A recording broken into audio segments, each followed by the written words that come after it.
The unprecedented times of COVID-19 pandemic has shaken up the entire world, and India too has not been spared through the adverse impact of the same. However, even in such adverse situations, India has emerged as a global manufacturing hub and effectively surpassed the United States to become the world's second most desired manufacturing destination.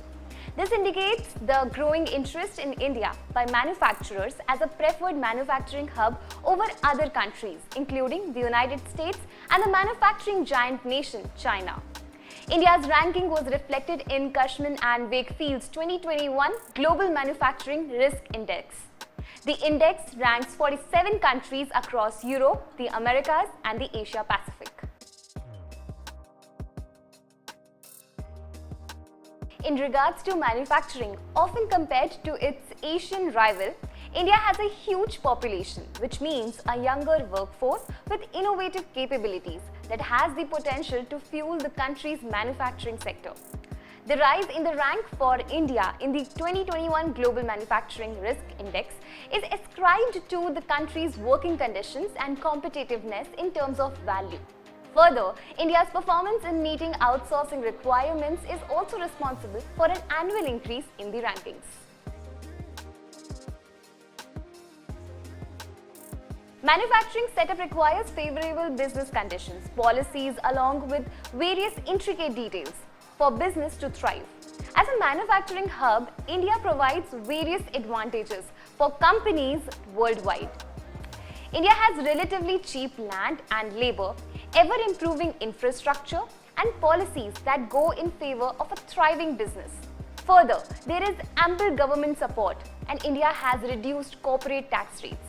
Besides offering favorable conditions, India is also aggressively working to enhance its supply chain capabilities, which in turn will cater to foreign companies looking to ship from other neighboring countries to India.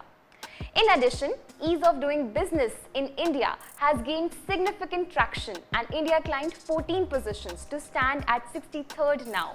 Over the years, India has evolved from an agrarian to a service-based economy. Throughout the pandemic, Indian manufacturing has shown remarkable growth. Cushman & Wakefield's head of perception and evaluation, Asia Pacific, Dominic Brown, commented that the different markets also profited from increased demand for imported products such as microprocessors, laptop chips, and prescription medications. With the ambition to boost domestic manufacturing in the nation and turn India into a global manufacturing hub, earlier this year, the government introduced various financial incentives. Manufacturing has been a key focus area of Prime Minister Narendra Modi. The Make in India initiative was launched on September 25, 2014 with action plans for 25 sectors including automobiles, telecommunication, construction and textiles.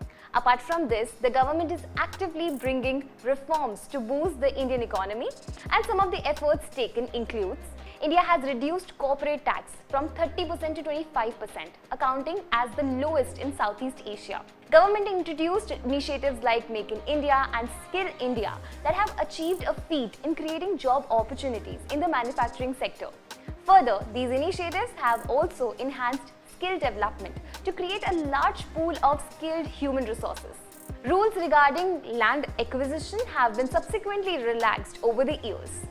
Income tax, GST, and other custom reliefs provided for favorable business conditions.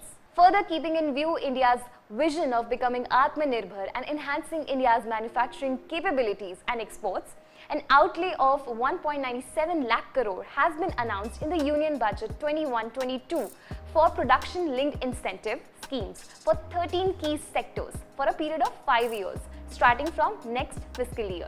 India has also undertaken a number of steps to improve the ease of doing business in the country, which is reflected in its improvement in ranking in the World Bank EODB report from 142 in 2014 to 63 in 2020. 11 industrial corridors are being developed by the government to enhance the industrial infrastructure in the country. These corridors, integrated with multi-modal connectivity infrastructure, are expected to boost manufacturing growth. Despite being among the top 3 countries in the baseline and cost scenario rankings, there is a long road for India to traverse. That's all for today's segment. Thank you for watching.